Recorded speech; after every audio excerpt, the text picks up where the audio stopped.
At this point, we're going on to the next speakers, and first for the detective.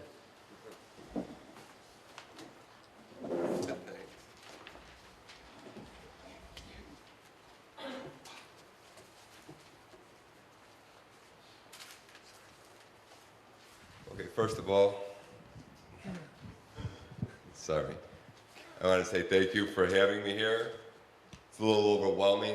I have no letters after my name. I'm not even a college graduate, but I will tell you this. I've been a Chicago police detective for 15 years, and all 15 years I've spent in the Special Investigations Unit. Now I'm going to tell you a bit about what we do there.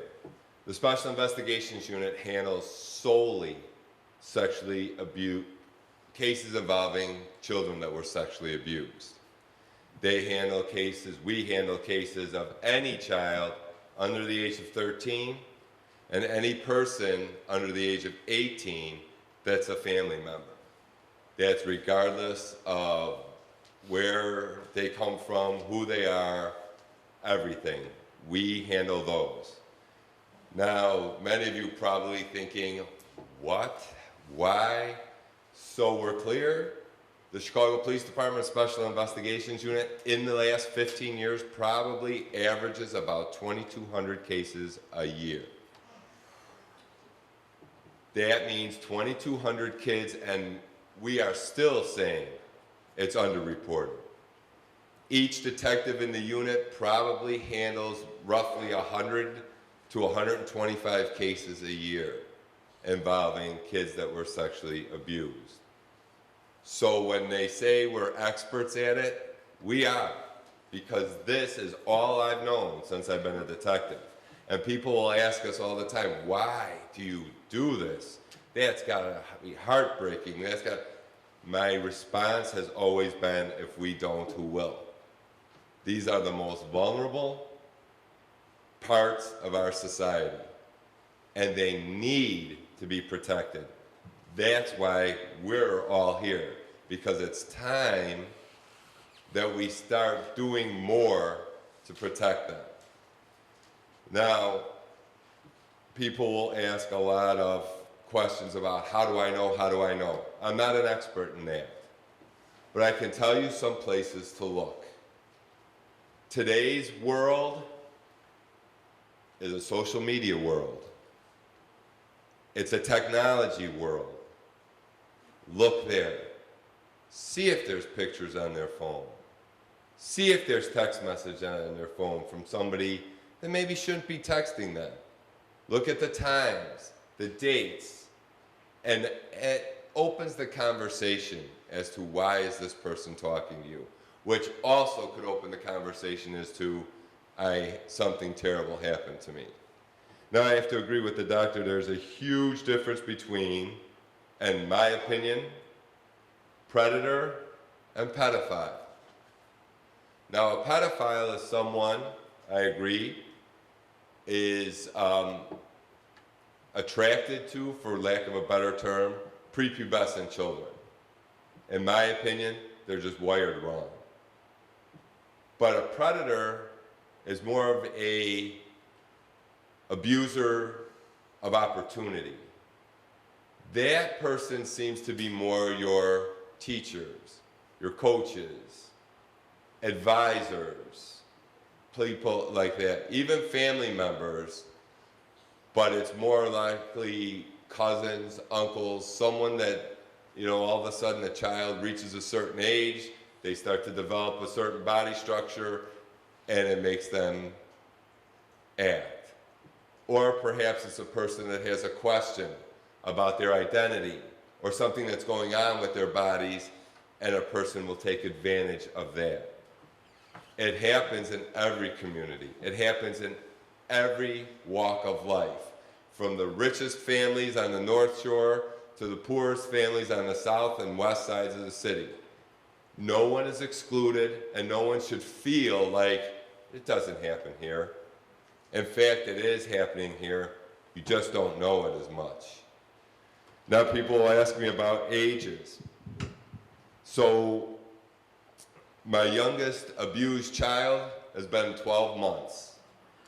The reason I knew about it is because he also videotaped it.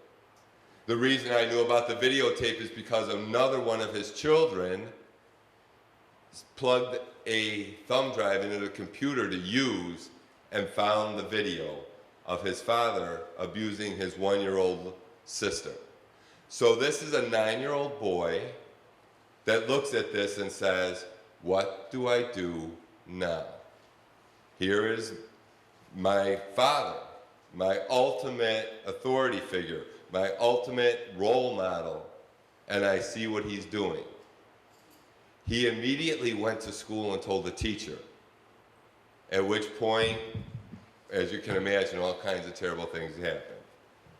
And everything worked out. People were arrested, and the man's spending the rest of his life in jail.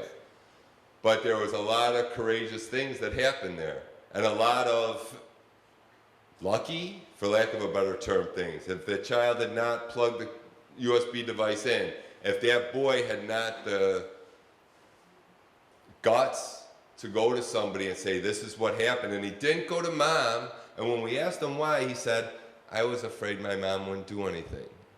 Because that's the moneymaker. I talk about dad goes away, now we have nothing. So maybe mom's not going to say anything. We talked about oldest offenders, 78. 78 abusing children. So when we talk about what happens when my child finally tells me, or when a child, not my child necessarily, but a child, one of the most important things is let them talk. Don't talk over them, and don't even ask questions right away. Let them finish what they're saying. But also, when we've talked to kids, a lot of times they won't disclose because when they first told mom's first reaction was very emotional. And they're thinking, oh my goodness, I can't tell mom because she's going to have a breakdown. I'm going to stop now because all I'm doing is making her cry. Or they tell dad, and dad's first reaction is, I'm going to find him and I'm going to hurt him in ways. And now the child's like, wait, no, I don't want my dad to get in trouble for doing something. Let them finish and do your best to keep your emotions in check. Almost impossible, but do what's best for your child. Then, when they're done, you can ask questions, but please only question to clarify. Don't question to make excuses. Oh, well, maybe he was just washing you. No. Maybe he wasn't. No. Don't do that. Let the child tell you what happened, and then say, well, gee, the day you're talking about, mom and dad were home. Where were we? Let them explain it. And if they get a date wrong, don't be shocked. If I were to ask you about, and I'm sorry if I'm stepping over my bounds, but I will. If I were to ask you about your last pleasant sexual experience, could you describe it in great detail? Now we're asking a child to describe something that was probably the most unpleasant thing they've ever had to deal with in their lives, and we want them to get specific about it. It's only going to make them internalize. Then you have to make the decision of who you're going to call. 911, DCFS. Those are your options. Many people are mandated reporters in the state of Illinois. If you're a counselor, if you're a teacher, if you're a policeman, a fireman, certain people, social workers, they are required by law to call it in. They have to at least call the Department of Children and Family Services.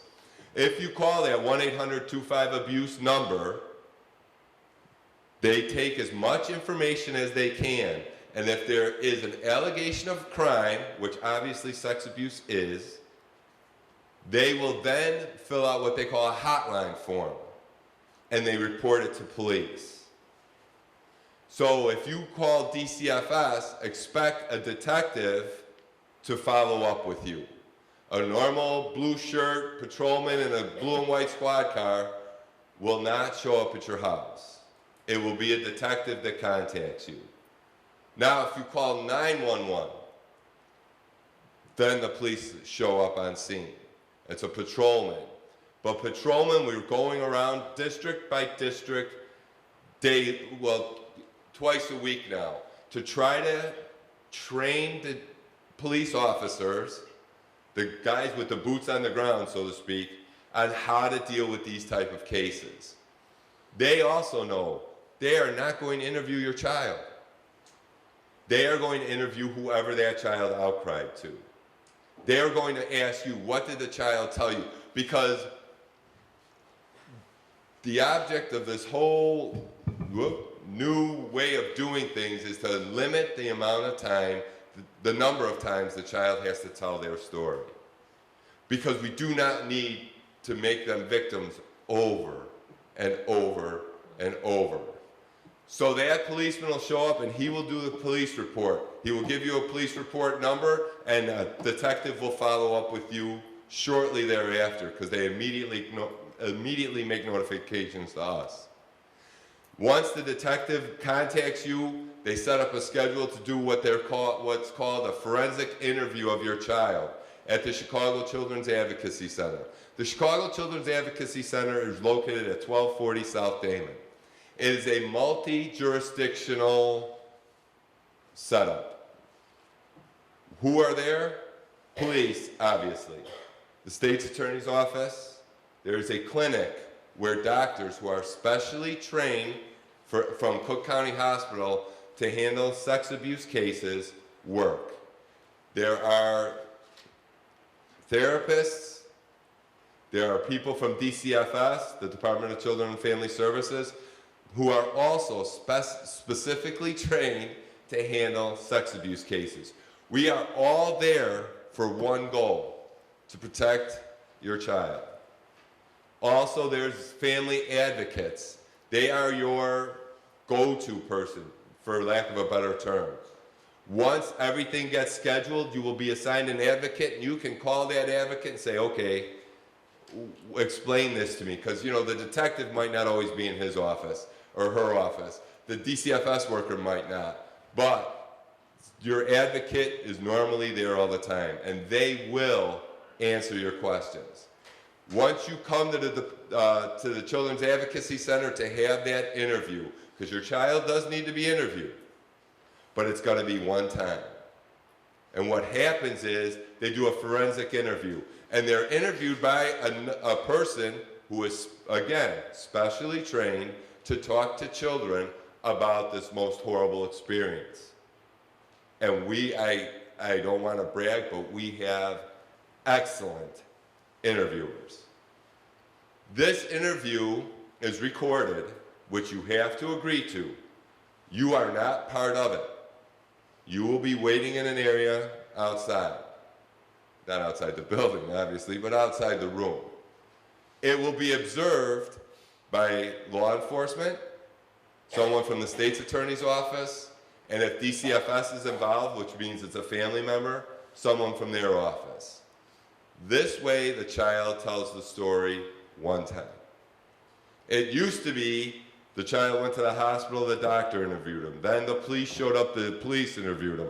Then DCFS came and they interviewed him. And then the state's attorney interviewed him if there were charges going to be brought.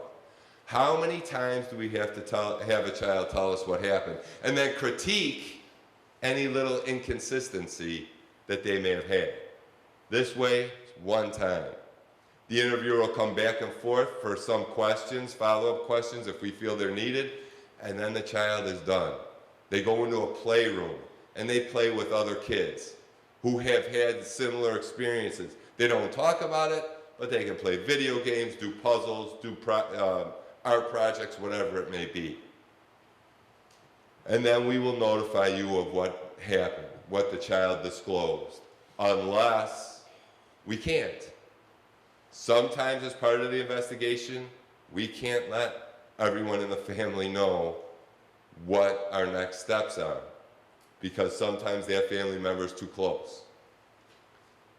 After that, all the evidence that's collected has to be examined, if there's evidence collected. If there's clothing, if there's a CSA kit, any of those things have to be examined, and then we go from there. All this is done with the utmost discretion. We never give the child's name to anyone. It's on the police reports, but it's never publicized. You can watch television or you can see on the news, they'll talk about a teacher, someone being arrested. You'll never hear them talk about who the child was, because we will never release that name. We show up, if we need to come to your home, we show up in unmarked cars. They got the MP plates, but nobody really pays attention to those. And we walk up, discriminately dressed. We don't even dress like this. This is really dressed up for me. We're usually in khakis and polos, stuff that makes people not even take a second look at us. Because this is such a harrowing experience for the entire family. Not just the child, but everyone involved is going to be affected by this. So we try to limit how badly you're affected. And then when it comes time to arrest the offender, most people will say, I'm scared. The police are going to do terrible things to him. To be quite honest, it's exactly the opposite. I will befriend this person more than I will scare. Now you can see me. You can hear me. I can be intimidating. But when it comes to interviewing these offenders, abusers, it's a complete switch, because you want them to be able to tell you what happened. And most of them are scared to death because they know all the innuendo and things like that that come attached with this. So the first thing they want to do is, I don't want to tell you what happened, because you're either going to beat me up, you're going to put me in jail where something bad's going to happen, or you're going to label me a sex offender. Of course I'm going to do all that to not beat you up, but I'm going to do those other things. I'm going to put you in jail, and I'm going to label you as a sex offender. But I'm going to do it in such a nice way that I've had people shake my hands as they went back into the lockup and say thank you. That's how we're trained to handle it. We're trained to handle it so that everyone can tell us exactly what happened. And if we have to talk to your kids a second time, we can. We're trained to do that too. In 15 years, I've gone through countless hours of training on how to talk to kids, how to talk to offenders, and how to talk to anyone else involved. Because I think one of the keys that has been brought up here, once this allegation comes out, communities circle the wagons. Establishments close ranks. It's not just the Jewish community, it's the I've had cases involving the Catholic Church, and it's just the same way with them. As soon as it happens, it's whoop, all right, we're going to take him from this parish, whoosh, let's send him out of Chicago, let's see if we can, oh, he's going to go to Boston and he's going to have some therapy there. And I mean, it frustrates us, because our goal should always be protecting that child. What else I got? I didn't really come prepared enough, I don't think. No, actually, that's about all I have. The key is it has to be reported. And the gentleman that asked, and I sat there chewing my tongue about, oh, what about the 15-year-old boy that thinks he's in heaven? That double standard makes me insane, because if it was a 15-year-old girl that was sexually abused by a 25-year-old teacher, everybody would be up in arms. Because it's a 15-year-old boy abused by a 25-year-old teacher, they think, oh, he loved every minute of it. That is not the case. Abuse is abuse. Doesn't matter, boy, girl, it's still abuse. Questions, I guess. Oh, I'm sorry, that's your part. Yeah. Thank you. To the child. child testify. That's where the CAC with wonderful advocates are, with our wonderful victim witness advocate people. They're able to sit in the courtroom and be that rock. And I always tell kids, we look at each other, we read each other. Sometimes we have a little signal. This is going to be, this is my last question. And I'm going to be here sitting here. So as much as you are there for your children or for your community's children, it may not necessarily be in the physical courtroom when things are going on. And that doesn't mean that people are hiding things from you or prosecutors don't want you to know what happens. It just is a way to make sure that the justice system and the trier of fact gets the best evidence, the best, most unimpeded, truthful evidence that they can have. I just want to end with hopefully that the process is a little bit demystified for everyone, but that we all have a responsibility. We all have a responsibility to our children. And each of our responsibilities may look different, but in the end, the number one goal is to have children who are be able to be healthy,